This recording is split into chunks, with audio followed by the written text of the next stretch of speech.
Okay. All right. Well, Happy New Year. Welcome to 2026 and the Digital Roundtable. It is January 14th, Wednesday, 2 p.m. Central or so. We have a great guest today. And, a lot of things happened during the break. And oh my God, too many things happened during the break. A lot of things to update, but I'd rather just wish you all the very best in 2026, and then we'll dive into details. Let's have our own John Sibley Butler play some music to get us going for the year.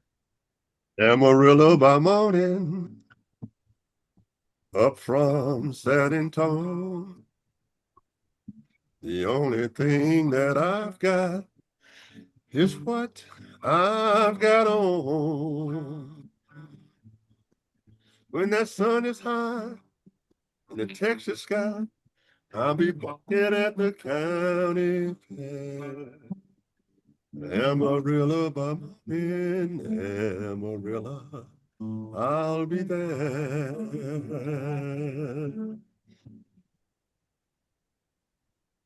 Woo! All right. I was hoping you weren't going to ask me to sing for you.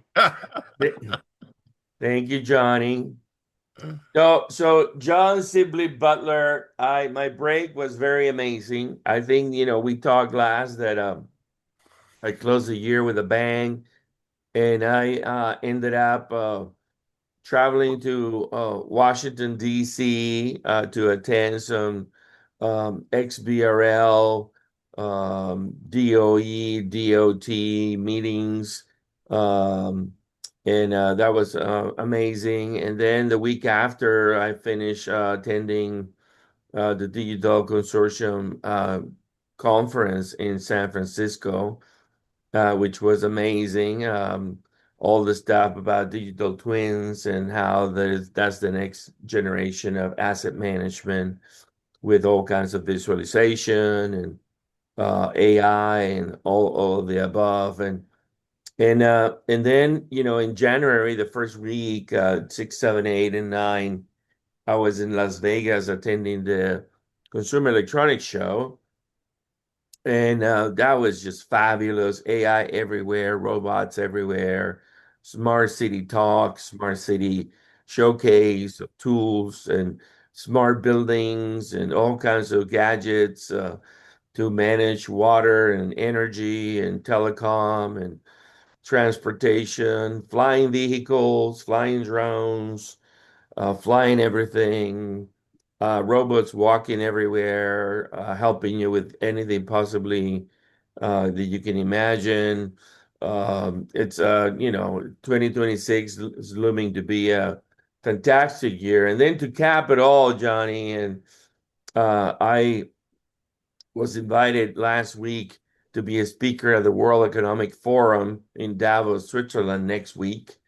So I am like, poof, it's over the top, everything, too much. What's going on in your neck of the wood? Well, it's interesting. It's almost the same thing. I've been very, very busy, not too much traveling. I think that my world has been again technology transfer and what we're going through. I went back this morning and looked at a video on Texas A&M from the 1950s, and they talked about what we were doing in the state of Texas and all of the great technologies, which were punch cards, and how Texas A&M was getting ready to move into this century. Well, with us now, Andreas, we're in that same kind of innovation sort of tradition, only as we know with the cloud. And so Mhm. therefore, all the companies that I am seeing now is related to what we've done in the past, but they're trying to get it on the cloud. For example, I have a guy who called me from Pittsburgh, and he's trying to do what we did in Austin at RC Square, how we created the Technopolis in Texas and took it to a different level. But he wants it all to be on the cloud. Now, from an academic point of view, that question is, how do you get people together to cluster on the crowd for funding and those kind of things. Another big thing is happening, I think, is that if we look at Austin or the state of Texas, we're really preparing in this technology age for a big change in transportation. My Mhm. prediction is that in in 8 years, we'll be dependent more on fast trains than Southwest Airlines to go Hmm. from city to city. And of course, that will increase the number of private planes, I'm sure, that we have. And if you look at how we move packages or stuff in Texas, as you know, as you probably know, we want to create the I-35s for Hmm. driverless 18-wheelers, and they would Yep. have their own highway. Can you imagine flying up and down an interstate with nothing but driverless 18-wheelers day Hmm. in and day out? And then the last thing, I mean, in terms of the cities, I think if you look at where I sit here in Austin, we've had conversations where in the next 10 to 15 years, the corridor between Pflugerville and San Antonio would have Hmm. about 8 million to 9 million people in it. And what we have to do here is to concentrate on technology transfer, to make sure that the jobs are available. And then you got all the other stuff that's happening in Washington, D.C. And, I had a president's appointment one time, and I'm also a decorated Vietnam veteran. I'm proud of that with the Bronze Star for combat and valor. But I Hmm. hate to see and I hate to think about any kind of a conflict. But I think that Washington, D.C. is not aligned. And I can remember talking about when I was considering at one time Secretary of the Army, where we had the conflict with the militia. And that is, we had the FBI had conflicts at Ruby Ridge, and then there was the Waco scenario with the religious Hmm. group. And then America got hit by Oklahoma City, where we had lots of kids killing, etc. So on top of all of that, though, what you have to do is to concentrate on what would jobs look like in the future. I've never put social issues ahead of a job creation like my father and my grandfather did. They didn't think too much of, of social issues. They just wanted to create and maintain the relationship between technology and doing well. So Andreas, where we are now in history, we have an interesting political scenario going on.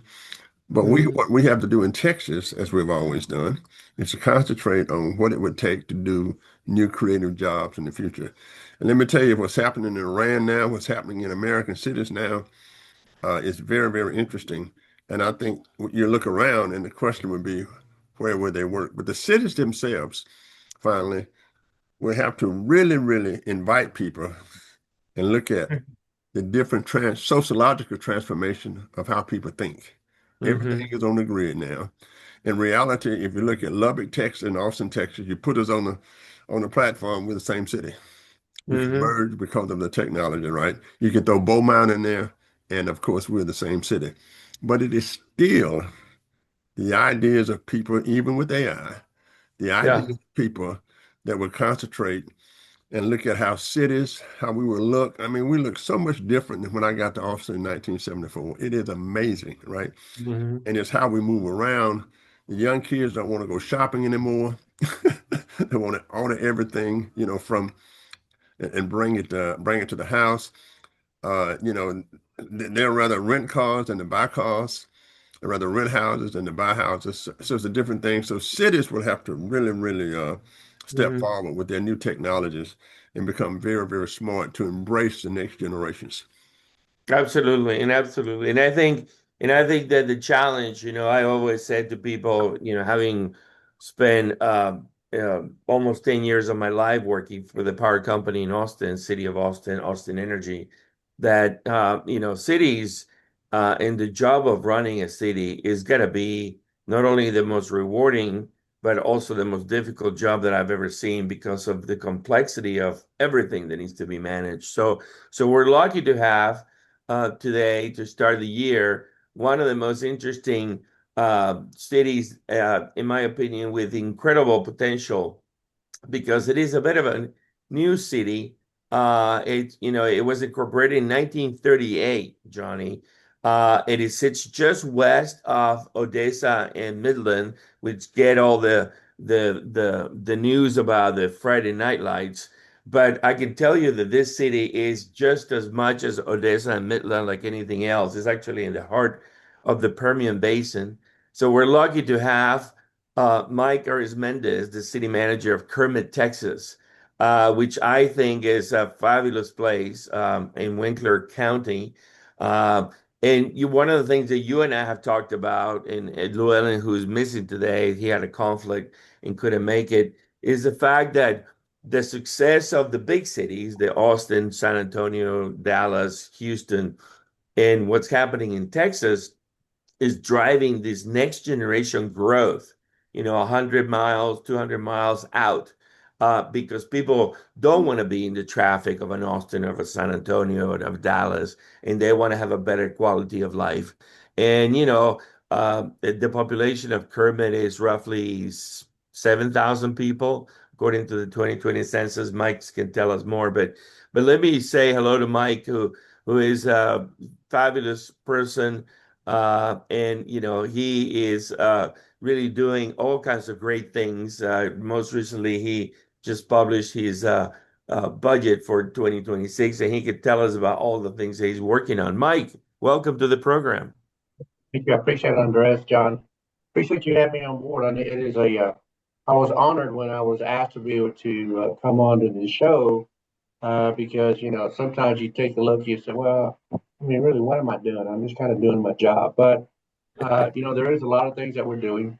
There's a lot of Mhm. things that are happening, and you're right. Kermit County said that, just about that population, although we had a study done by an entity that has called the Retail Coach Mhm. that has estimated, of course, you guys probably know this through technology and cell phone data, that says that our population is about double. During the course of the day, it'll balloon out to over 11,000.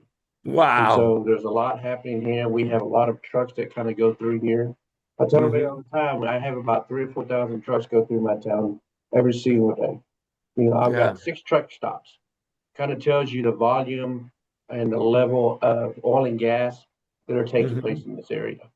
So And I would imagine, Mike, that if you can tell us a little bit more, because most people, they listen, are the listeners here are coming to understand, roughly 400 registered listeners that that all these transformations of energy, water, information technology, telecom, transportation, all this automation, innovation.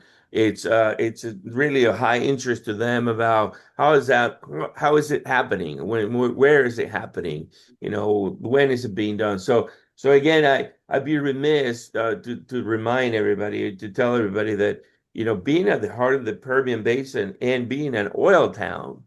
Uh, Tell us what's happening in Kermit, and then well, we'll get to yeah. all your programs. But I mean, it seems to me like it's going to boom, like bust beyond what you're thinking. Right. Well, and it's interesting you say that because Texas Oil and Gas just produced their kind of 2025 update. This is what happened in the state of Texas. And they put out there that oil and gas property tax generated about $1 billion last year.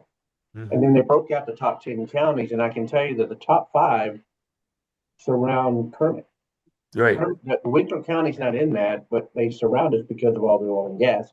The Hmm. interesting part that we have in Winkler County is that we have a lot of sand. Monahan sand dunes is in this area, so we have a lot of sand that we have around us. But what's happened is that the oil companies have figured out that if they crush that sand, they can use that for fracking. And Hmm. so I have about, I think, 21 sand crushing plants around me in this area. And Hmm. that's the reason for the sand. You see a lot of sand trucks here. And so Hmm. you're looking at the impact that we're having in the oil and gas industry in Winkler County. While we may not have the oil wells, we're impacting the oil Hmm. industry through this sand. Hmm. And Hmm. so just having that impact that's taking place, and you're right, I think that we're on the cusp of really doing some really good things here because of the fact that we have a lot of the major state highways that go through Kermit that lead up to, Orla and Carlsbad, to Hmm. Jow, down to Monahan, from Pecos over to Andrews. We sit Hmm. right in the center of that as everybody travels those roads. So yeah, I think we're on the cusp of doing some things. We get a lot of population that comes through here, but I think that kind of one thing that we have to keep in mind is that while all of this is taking place, and all of this is happening, there is a lot of the AI that was mentioned earlier that we talked Mm-hmm. about that's being influenced into what's going on in our world today. Absolutely. I think that every city has to begin to start reviewing where they're at, taking advantage of the artificial intelligence, and making sure that they are able to provide that to the citizens more than anything else. Absolutely. Yeah, well, Before Mike, I I'm going to let share. before I'm I going. let Johnny get in, Johnny, hold on. Yeah, Mike, I'm going to share something here with you and But let you know what's let me congratulate Mike on the fact that okay. his Raiders won the Big 12 football championship. I appreciate that, Andres. I do appreciate that. We're pretty proud of that. That's a big deal. That's a big deal. Oh, It you is. mean that little school up in West Texas? I'm trying to figure out. Oh yeah, you mean Texas Tech? Yeah, Yeah, for those, I for those remember that that aren't school familiar, vaguely. for those that weren't familiar, John and Yeah. I were kind of talking smack before we got on. I told them that there's always two teams I root for. No, One is that's Texas Tech, and yeah, and whoever's I playing think the Texas Longhorns. and Mike, I think you're going to win it every year myself. I appreciate that. That's what Yeah, we're planning on. but can you see my screen, Mike? I Let me tell you did. what's Yes. going to happen to you. Yeah, we can see it. Go ahead, Johnny. This is an article, which is one of my favorite articles that was done in Texas Monthly. Mm-hmm. It's called "Small Towns and Big Money." Yep. Okay, and this is what's happening to you. And I'm going to start out here. Well, I appreciate it. Yeah. It says across the state, small towns are fading away, but in a few places, rich people are spending big to revive them. Yep. Now, Mike, I'm from Southern Louisiana, right across the water from New Orleans, and I see the same thing that's happening in my area where I live. This is what I think, and I want you to comment on this. I think that technology, maybe in your case, private planes, and in terms of doing well in business enterprise, and I start everything with business enterprise, the difference between city and quote small town have shrunk. Because I could live in, this is Marfa, Texas. I could live in Marfa, Texas, have my business in Marfa, Texas, but I could also live in Austin, Texas, right? And run a great business. Because as we move to the cloud, I don't want to say that it is not important, that place is not important, but the smart city concept with Mm-hmm. all of its connectivity, right? And when I say connectivity, I mean people choosing schools. Yep. I mean, I was looking at Southern Louisiana. I was St. Augustine won the played in the state championship, and we used to play them. And it's like people live all over that area now, so they have lots of choices now. So my question is, what have you seen in terms of people moving to your city, but maybe live in Lubbock? Lubbock. What are you seeing? What have you seen of people moving from out of state in your city, right? They might live in Shreveport, Louisiana. How do you envision technology and being a smart city can absolutely change, not necessarily the layout, but the wealth that's related to your city? And when I say wealth, that's created by business enterprises Right. and the taxes that you can generate. Yeah. John, I think that one of the things we have to keep in mind is that the ability for city leaders to embrace the technology that you're talking about will determine the vitality of that particular city. And I'll give you an example. And I got this, and this, I can tell you everything that I'm going to talk about here. I wish I could take credit for inventing it or thinking about it or bringing it to light, but I steal from every other city that I see. I noticed that the city of years ago, the city of Corpus Christi, they went out and they put free Wi-Fi as an example in their parks. And so it provided the opportunity for individuals, citizens to be able to go out and they had access to Wi-Fi. I think during the pandemic, that became very apparent, where in some places, as you're aware, they didn't have Wi-Fi. And therein lies the reason that the Texas Broadband Council was developed to do that. Well, as a part of what I want to make sure that we're getting involved in on our side is, okay, how do we bring that technology here? Now, from a business standpoint, John, one thing that I've encountered in different cities that I've gone to and been a part of, because there are smaller cities, for businesses, as an example, any type of IT infrastructure, any type of anybody that's bringing in internet and stuff like that, they have to do, is it cost effective for them to do that? Mm-hmm. And if it's cost effective, what if it's not cost effective, what is going to be the cost to the citizen or that household in the event that we bring it to them? Are they even going to be able to afford it? So those are the things that we have to take a look at because of the population size that we have, in order to be able to make sure that we can still provide those amenities. I can tell you that, the city of Kermit, it, where we're located at, our median income is about $94,000 a household. That's pretty high for a small city. Mm-hmm. $94,000 per household. Mm-hmm. But that tells me that there is the ability to absorb some additional cost to provide those amenities. Now we're looking at other things on our side. We're about to embark on a capital project for a new park. But one of the things I want to be able to provide is an opportunity to be able to provide that kind of Wi-Fi broadband area there in that location and seeking other broadband opportunities. Mm-hmm. And so there's no reason why a large city, small city cannot provide those amenities to its citizens. If you go to our Sure. website, we've got a brand new thing that we put on there. It's called Leah, and it's an AI agent that uses a knowledge database to be able to answer all the questions that somebody may have. You can actually jump on there and you can say, Leah, who's the mayor for the city of Kermit, and how much is my deposit for if I want to start water? Leah will be able to Yeah. answer Awesome. that question. Awesome. AI And agent. now, Mike, what's interesting is, as you talk about the containment and the finance within the city, if you look at the research and if you look at the headlines here now, Mhm. small town benefactors, the merchant price of the panhandle. It is the merchants who would transform these cities. Austin was transformed by Dell Computers. Austin was transformed by Whole Foods, right? And so what has happened in these small towns is that when a merchant, if you look at the panhandle, and we have three cases here, small town benefactors, the merchant, the price of being in the panhandle, right? So I think what you might not see coming is the second one, a guship begets generation of wealth.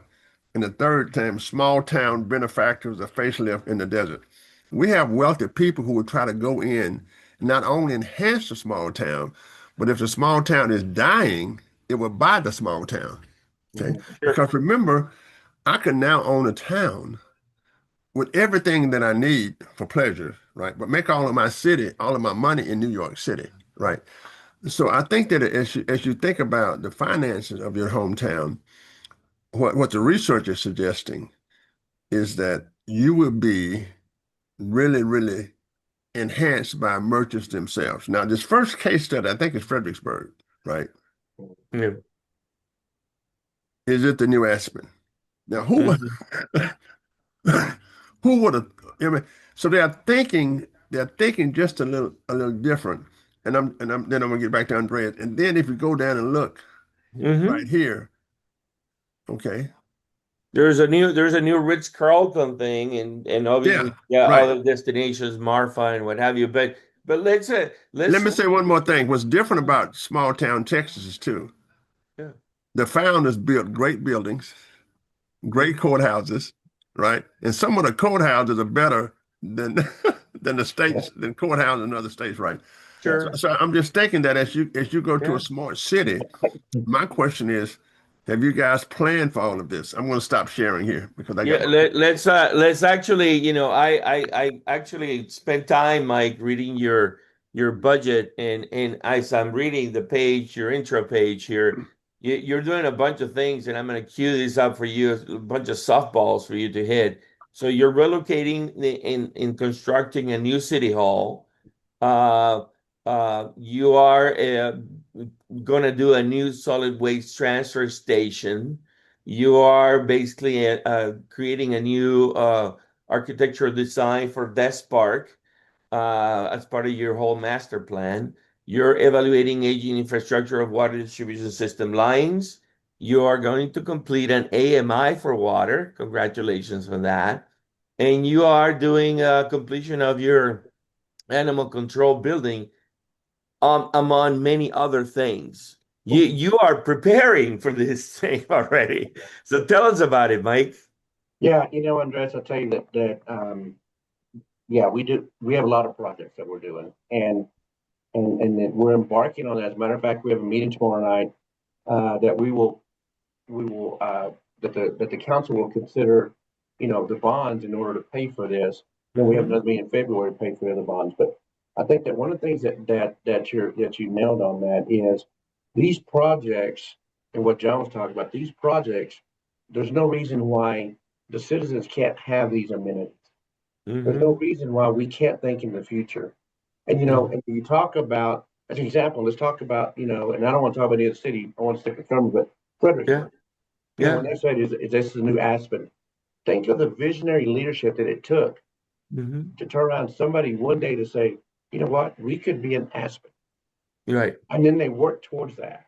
Right. And so I think that, what we have here is we have a very excited council that's really interested and ready to start doing things that that they look at this.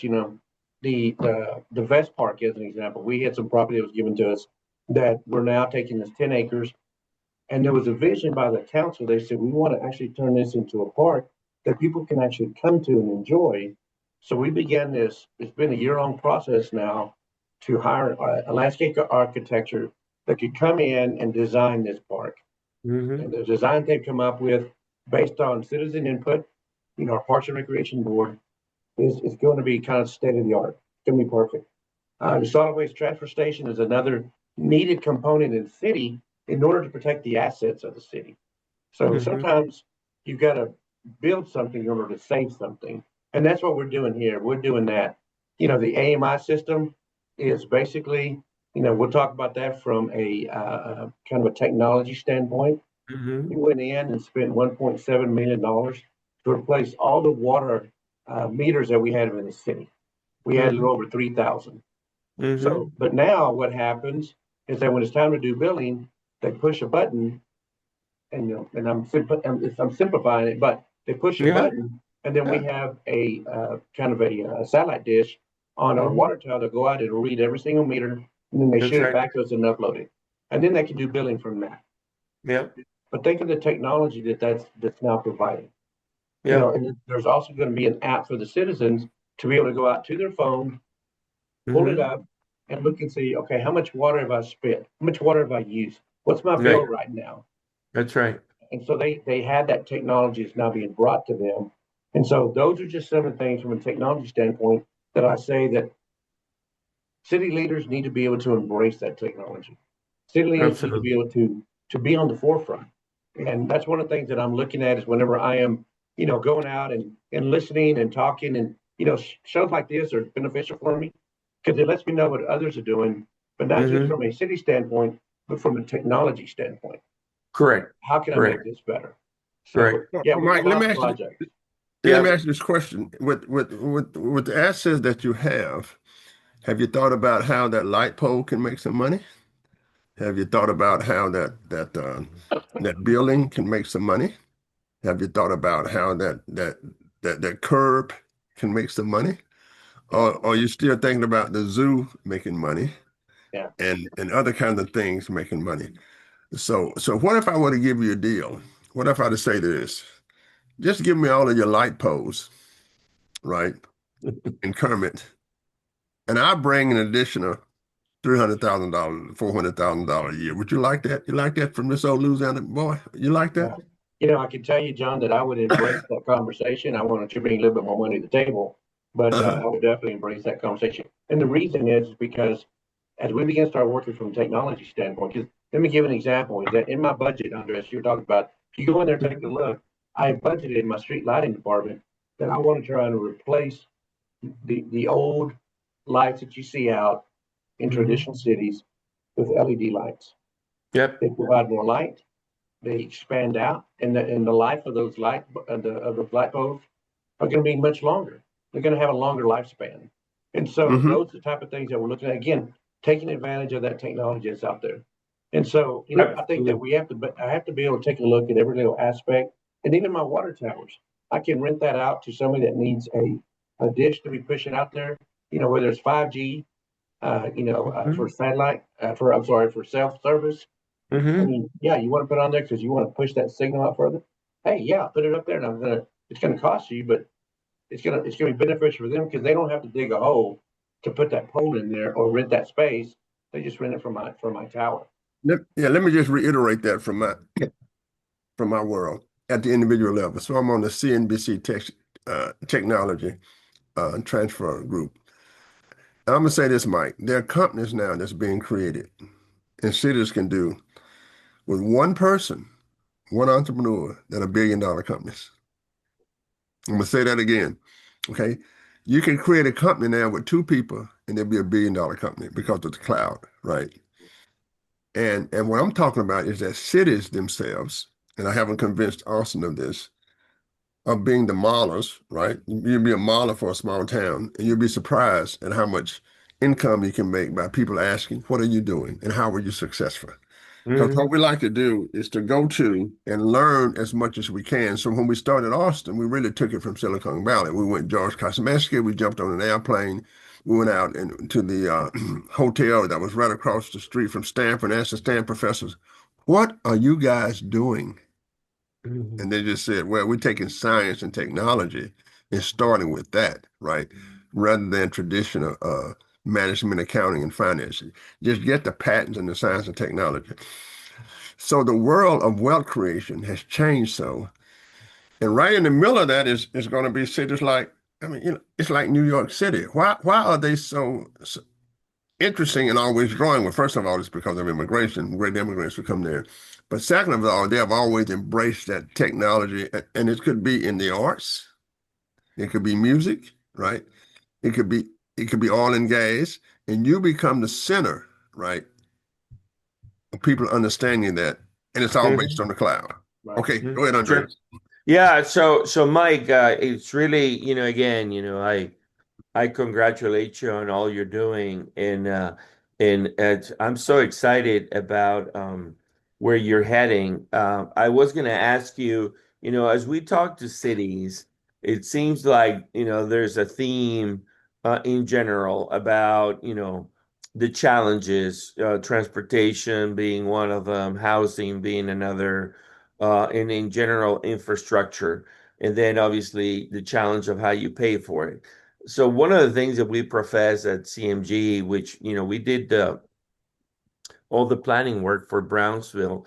If you have keeping up with what's going on with Brownsville and Helen Ramirez, we started working with them in 2019, thanks to John Butler being in the Meady Foundation down there, and we connected and we helped them, in their journey of becoming a smart city and plan to have a population of 1 million people in 10, 15 years.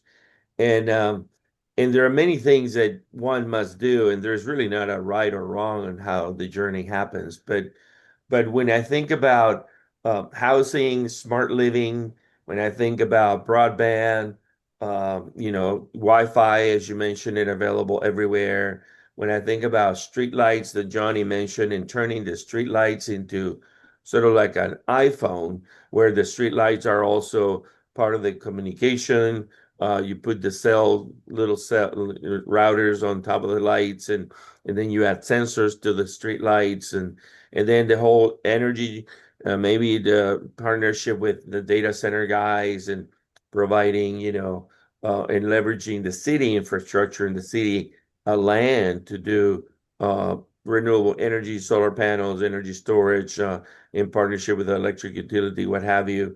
Uh, and then obviously what's going on with electric transportation and where that's heading. And one of the things that is interesting about that is when I was at Texas State for 8 years, one of the last projects we did for the Department of Transportation was the planning for Texas at the legislature governor level for what would be the flying economy in Texas. Vertiports, short flights, half an hour to 1 hour flights, um, hundreds of flights, and so that instead of getting in the car and driving 2 or 3 hours, you can do it in 30 minutes. And all these vehicles are coming very quickly. So I'm curious, Mike, where do you see your journey around housing, broadband, streetlights, energy, and maybe transportation? Well, and that's a large conversation piece, Hmm. probably more than we have time for right now. But I can tell you that one of the things that that I think that we have to understand also in this environment, this day and age in Mhm. Texas, um, municipalities are going to have to find different revenue streams. Mhm. And without finding and locating those different revenue streams, because the cap that are being put on property tax means that you have to find revenue streams somewhere else in order to continue to Mhm. maintain the city. In order to make it a smart city, as you said, what does that look like? I can tell you from an economic development standpoint, while being in the oil and gas industry in the Permian Basin here in the oil patch, it's a great place to be because there's that Mhm. consistency. But as you know, the oil industry is cyclical. It goes up, goes down. So what I think municipalities also have to do is look at the diversification. Find something Mhm. else. For us, is find something else that can be used for the sand. And what industry Mhm. is that doesn't have the impact? But also in that itself, as you talked about, John, is what happens if we do the light poles? Well, we do have a router on top that can push out that broadband, push out that Wi-Fi signal, and having people Mhm. that say, you know what, I'm just going to get Wi-Fi from the city. That provides a Mhm. different revenue stream. We now become in Mhm. competition, with Optum and AT&T and Verizon and stuff like that. However, I'm a believer that competition breeds technology. Mhm. Mhm. And that by itself means that they're going to move to a different level while I'm sitting here capitalizing on my side in order to be able to ensure that I'm able to keep the city viable Right. and to expand those areas because there's several things which we haven't talked about here, which there is a cost to quality of life, Mhm. but the quality of life has no revenue generation out of it. Mhm. Mhm. But who doesn't want who wants to live in a city that doesn't have a park? Right. That doesn't have that that police patrol because I've got a very strong police department, my public safety. I mean, we're Mhm. we're making sure that they have the assets that they need as well as my Mhm. fire department, but they don't generate revenue. Right. I mean, they're a cost center, and so Yep. understanding how do I maintain that, in order to maintain that, how can I find that revenue generation to do that with?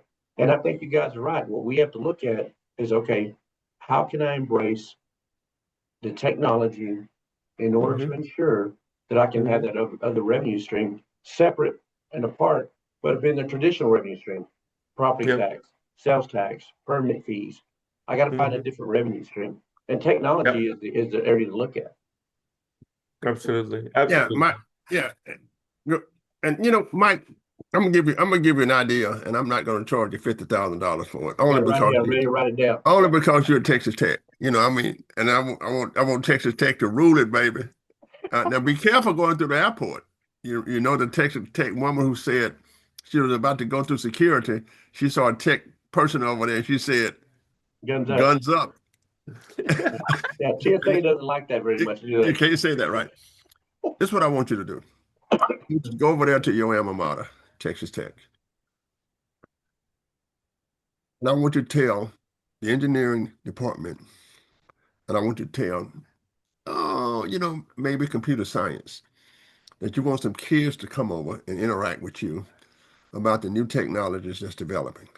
Because what I find is that's what's developing in these universities, and they are developing in universities, as Andrea was doing when he was at Texas State. Because what I find and what I found in Austin was, as a professor, there's no theories for this stuff happening. There's no theory to predict a Dell computers, right? Mhm. All right, or Whole Foods, or Glowfish, the greatest company ever Mhm. found it, right? Wouldn't it be interesting out in West Texas to go interact with some students, look at what they're doing in the laboratories, right? So that you can come back to Andreas and say, "Hey, Andreas, my technology, my technology students, well, my technology council maybe, right, is saying this, and at Texas Tech, I can tell you this: they have all the basic research on how cities are making money in those different departments." So I want you to call the president. I know you're a big donor. That's why y'all winning. I know you're a big donor. You're a big donor, right? And what I found, even when I start my companies, I have two board of directors, right? So in your case, you would have your city board of directors, but you need a scientific board of directors. So when I started my companies, I have my business board and then I have my scientific board. So when we did Glowfish, for example, we had a business board and then Alan Black, the CEO, we created a scientific board. And we just asked one question. What's coming down the pipe that will enhance our business enterprise? And then you don't have to read about it. So that's my advice to you as a good Texas Tech person. I What do you appreciate think? that.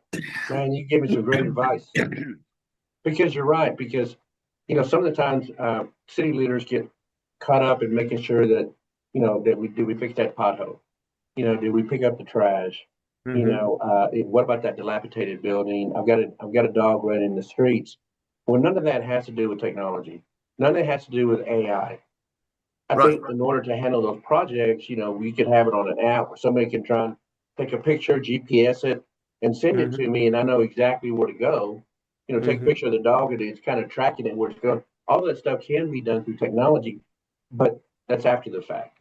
And so I Hmm. think you're right because if we're able to sit in with those individuals that say, this is the technology that's coming down the pipe, then I can say, okay, how can that fit into my world? Right. Sure. It may have been for a business purpose, it may Right. have been for a scientific purpose, a medical purpose, but why can't I try and look at it and say, okay, how can I make that fit into my government world and start that process? Because there's can be all sorts of uses for that Yeah. technology, but we need to be on the forefront of that. Right. Correct. And in my research, that's the problem with Sears and Roebuck. That's the problem with a lot of business enterprises. Herb Kelleher was a great friend of mine. Matter of fact, gave me $10 million for my Herb Kelleher Center at McCombs. He said, John, Texas will start making the fast trains. I'm not in the airplane business. I'm in the movement of people business. And when the trains come, I want to be a part of that too, Mhm. right? Or if you look at the even the great buses that we have, Bowline Lane Express now, which is like a private plane on wheels, right?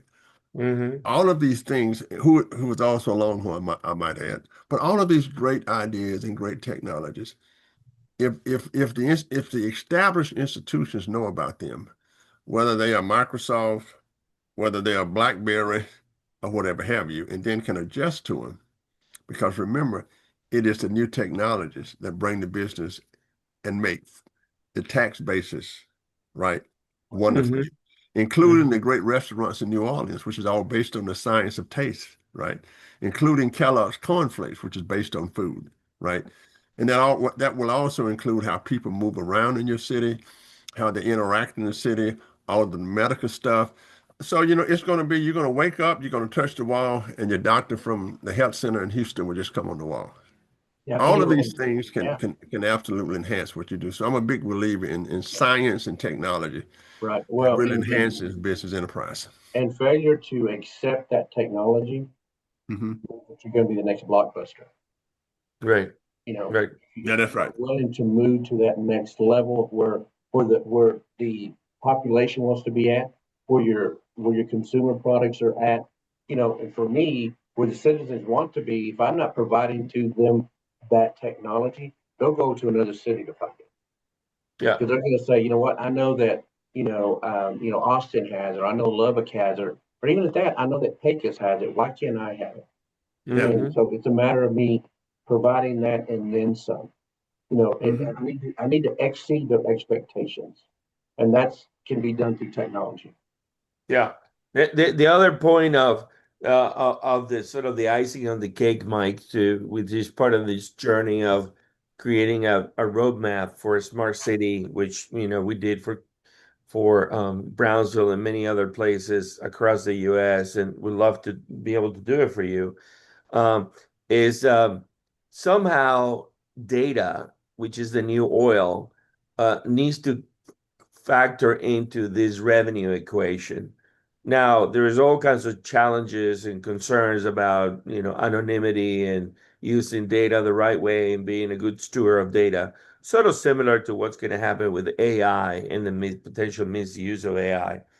But when you think about data and how much data you're drowning on as a city, you have all this property data and tax data, and consumption data, and all kinds of data that a lot of this data that is collected and used by the city is, kind of not being monetized or taken advantage of to make even interesting decisions like where do I put the next Walmart or where do I put this or that or you know so it's really interesting as we start putting sensors everywhere and collecting more information about what's happening not only with the meters but with the cars and the accidents and the people and the police cars and the cameras and that all this data harnessed in the right way can actually create a next generation, sort of a map of how to navigate this journey of evolution and how does as we were saying earlier, how do I become if I'm Fredericksburg the next Aspen kind of thing, right? And obviously success is defined differently depending on who you are and where you are. Right. And what the Kermit need, and it's not what New York needs, right? But it's interesting what Johnny's also talking about that when you think about not just you, but you think you as part of a hub, a regional hub, how do I leverage this regional hub that I belong to take information and best practices and successes and turn them into my successes. Right. Because, and I think that, as I mentioned earlier, I Mm-hmm. mean, I'll steal from another city. And so if Mm-hmm. I see that Brownsville has a smart city, then I want to Mm-hmm. say, okay, how did you do that? What did you do? Mm-hmm. And all of that.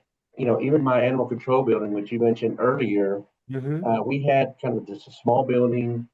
Dogs were stacked on top of each other in kennels. And so, I went to a county and looked to see what they had. They had just built a brand new facility, had it all done. I took that same design, that same Mm-hmm. concept, and I brought it back. And the building was just erected probably about 4 or 5 days ago. And now we're trying to finish out the inside, but that same thing. But, when you begin to start talking about the technology aspect also, GPS on my vehicles is Mm-hmm. also, it helps me track where my assets are at, and I know. But I'm also able to be able to protect my employees. If somebody says, I had somebody over here that didn't empty my trash and it's been 3 weeks, I can try and look on GPS and say, well, they were there last week on the design and the designated day for you. And so those are the type of things that I'm able to be able to benefit from when I actually am opening up the city for that, providing that customer service, the ability for my citizens to come in or do what they need to pay their bill and stuff. I tell people all the time, I tell my folks here, we don't live in a in a crockpot society anymore. We live in a microwave society. You know, the generation now that we have, they want it quick. They want it now. They don't want to come into City Hall. They want to be able to Mm-hmm. jump on their iPhone and be able to pay their water bill, pay their citation, pay whatever it is they have, pull a permit, fill it out on the phone, and then send it back to them. That's what they're wanting to do. I have the opportunity now that on my phone, I can be anywhere in the world and I can jump on because of the cameras and because it's out on the cloud. I can see who's at City Hall, Right. wherever I'm at. And so Right. not embracing that is going to be a detriment to municipalities and cities in order to be able to move forward. I've got to look at it from the standpoint, I've got to be able to provide these amenities to the citizens. Mm-hmm. And I've told my staff, what I'm looking at trying to do is to decrease the foot traffic in City Hall. Not because Right. I don't want them to come in, but I want to be Mm-hmm. able to provide them everything through their iPhone, through their Right. Android. Right. Pick up your phone, do what you need to business with me, and you continue to function. They don't want to come in here and spend their hour at lunch. Absolutely. So Now, Absolutely. well, let me comment on something that you talked about earlier that's very important, which is safety. If you look at city, if you go to Detroit in 1960, 61, they hardly had no crime, zero crime, right? As the enterprises moved, then the crime went up. And one of the things that we have to look at is how technology is enhancing cities to do enterprises and also to kill, not breaking down, to kill the crime rate. it's one of those topics that cities don't like to talk about. For example, the invasion of stores by gangs, right? That's happening in California. And the question becomes, what's the technology that can enhance our ability to do that? So I like the idea that you have a good sense of the importance of making the city Hmm. crimeless, right? I was born in New Orleans, and it has gone from an industrial city to a city of tourists, right? But I have to go watch where I go now, which was not like it was when I was growing up. Hmm. Right. Hmm. Same thing in Austin, Texas. If you look at what's happening downtown Austin and Sixth Street and et cetera. So I'm just thinking out loud here. What do you think the best? I know we have cameras, right?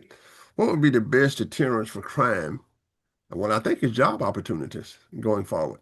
So all of these new technologies for people who would move there and the kids that's coming along, when they perceive the importance of jobs, and I'm one of those guys who would rather live in a town of 3,000 or less. I want the big house that was built 2 blocks down from the old city hall that the old doctor lived in 1890, right? Mike, what do you think would be the best technology that you've seen, right? What do you concentrate on to make sure of the crime rate is low besides opportunities? Man, John, that's a great point. And I think that is where we have to understand, and this is what I was telling my staff this morning, because one of the things that I've done here in order to enhance the leadership is I've developed book clubs and we read books and we talk about the Hmm. books, And so one of the things I talked about is I don't know if you remember the movie The Accountant. I referenced The Accountant, where at the very beginning, the young boy that was autistic, he lost that one puzzle piece. He couldn't find it, and he was kind of going, but when you looked at it, he was putting that puzzle together down, and he was looking at just the shapes and not what was on the puzzle. And so I tell him, I said, understand that city government is a puzzle. And it's amazing. Let me get to my point. It's amazing because of the fact that, and I think in order to decrease the crime rate, that's where economic development comes in as well. Hmm. Because, Absolutely. you're talking Yeah. Absolutely. about job creation. Hmm. A former city that I was at, we had it was a denim plant. It was a textile plant that we had there. And they Hmm. would work in spurts, but then when they didn't have any jobs, they would lay everybody off, have a mass layoff, go through that process. Then they would bring them back on when they got orders. We always knew when they had a mass layoff because this domestic disturbance calls shot up. Hmm. But it had to do with the fact that they weren't working, they were at home, economic development. So being able to do that helps out. I think the other thing is having the software and the capabilities to track where those calls are coming from. Yep. Hmm. If we have that, we can track, but we can say, okay, this is kind of a hot zone. So we begin to Hmm. start increasing our police presence. Hmm. And so I think it's using the technology, knowing exactly where our crime is at, having that police presence. But I tell you, the first thing, John, economic development. We've got to increase, and that's what I was talking about earlier, is finding that diversification of Hmm. economic development here. What can we do for the economy of Kermit? Not just sand, but what can we do with sand when the oil starts going Yep. slow? What's the Yep. other thing I can bring in? Like we Yeah. talked about And is remember that data the centers. Irish, the Yeah, Irish got economic secure in Ireland because they could speak English. So when you call a help center, you don't have to be in New York to work in New York. You could be in Kermit to work there, right? So my yeah, point is economic development, as you begin to look at economic development in cities, right? As long as you have great people, they might work in Australia but live there, but they have a paycheck. yeah. So it's not And like yeah, I could, I played a lot of music, all over as a musician. So, so even now, and I was struck by this. I was a visiting professor 15 years ago at up in New Jersey, and somebody had a party, but the band was coming from New York on the screen, right? yeah, So it's the yeah, same kind of thing with where you work and how we think about work and the Hmm. movement of work. It doesn't just have to be the entrepreneurs that's thinking like that because we have right, always thought about moving around. It could yeah, also be the workers that's thinking like that. yeah. And then the other side of that is that where the crime fits into the economic development also fits into the housing. Do I have Hmm. sufficient housing? I tell everybody all the time that with economic development and the labor force, it's kind of the chicken and the egg concept. People say, well, we need businesses to move in, but so I can move in and get a job. Well, when I'm Mhm. talking to business owners, they're saying, okay, do you have the sufficient labor force in Yep. order to provide it? And so I Right. keep going back and forth, and it's a matter of pushing both those rocks up the hill and make sure that another one falls back and saying, look, I've got somebody willing to do a development if I can get a business in. If I can, one Hmm. of the things that we're looking at now, having discussion on, is creating about a 250 acre industrial park. Because City of Kermit does not even have an industrial park. Up until May of last year, they didn't even have an economic development corporation. So we had an election for economic development corporation and also a municipal development district, which is economic development as well. So we now have those two revenue streams in order to do economic incentives. But what does that do? That provides the jobs, that provides the Yep. presence, that provides, the ability to do now technology. I mean, it just Hmm. it just keeps multiplying out and it keeps Hmm. spreading out. But the thing that it does, it keeps filling in those pieces of this puzzle that I'm trying to put together. Absolutely. Go, no, just right on the money, Mike. I totally concur with you.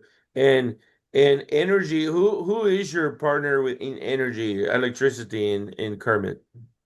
Through our electricity through Texas New Mexico Power. Okay. So TNMP. Got it. Yeah. Um, and then Mike, I was gonna ask one last question, curiosity. Electric vehicles in Kermit at all? No? No, no, there's not electric vehicles. Of course, as you know, 2 sessions ago, there was a big push for EVs. Hmm. And that there was money actually put out there to begin to start putting those EV charging Charger. stations and Yep. along the Texas corridors.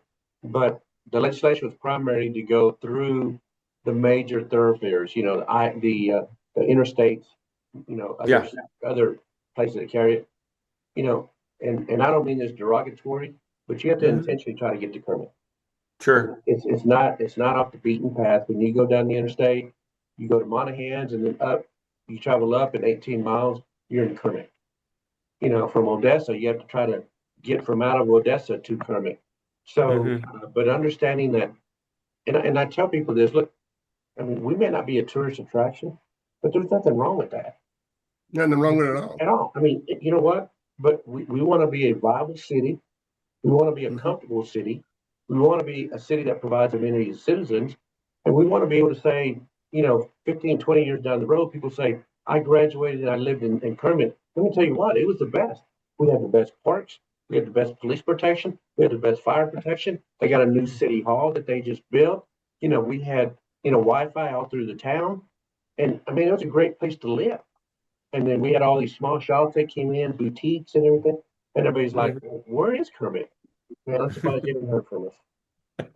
And that's Nobody knew anything about Pflugerville or Georgetown 20 years ago. you see, I have a house in Hutto, John. Oh, And Hutto. I still have Yes, a house in, yeah, yes. a house in Hutto. And so, Don't sell it, Mike. Don't sell it. hang on to it.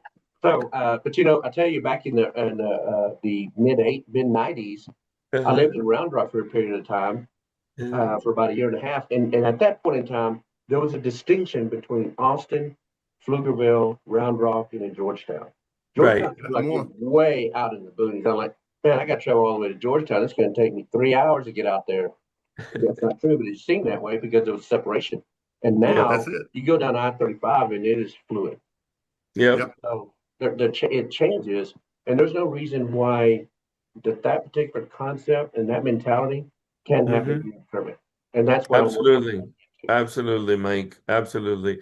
Mike, we would like to follow up with you on some side conversations. to. We are delighted to have you. We are so excited to see where the Texas Renaissance, as we jump above California as the number one economy in the US. It may take us another 5 years to get there, but you guys are going to contribute to that journey. And what's I appreciate happening it. here in Thank you. Texas is just fascinating. And I'm excited for what's to come. 2026 should be a great year for all of you. Wish you all the best. I appreciate Uh, it. we would love to have you again to check on your progress, maybe a year from now.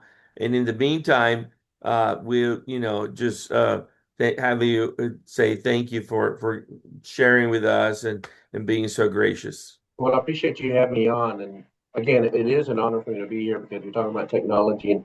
And people think just because I'm in Kermit, Texas, we don't know anything about technology out here. But we do. And it's a matter of getting it out to the rest of the world to see, you know what, we're moving, we're shaking. We just got a brand new website, and the opportunity for us to be able to build that up even more. So I look forward to conversations on the side with the two of you. If I can Yep. have you both come in and invest about $10 million in my city, I would Yep. love that to happen. So, but yeah, I look forward to it. And just let me know next time you need me back on if you got a filler that you need to fill in. Absolutely. All right. Absolutely. Appreciate John it. Thanks a Sibley lot. Butler, final thoughts. Well, I think that every city is distinguished in their own right, and I measure cities about how their young come out of there and do great things, and how they enhance and go back to their hometowns and do great things. And I think the small town now is the future of America as technology goes into the city. But I think it's going to be the wealth that goes to small towns and will enhance those small towns, and so that they can have the lives that they dream of. Right. I appreciate it. Thanks, John. Thanks, Absolutely. Andres. Take us away, Johnny. Okay, let me see. My home in the Southland, there's a city way down on the river, where the women are very pretty and all the men delivers.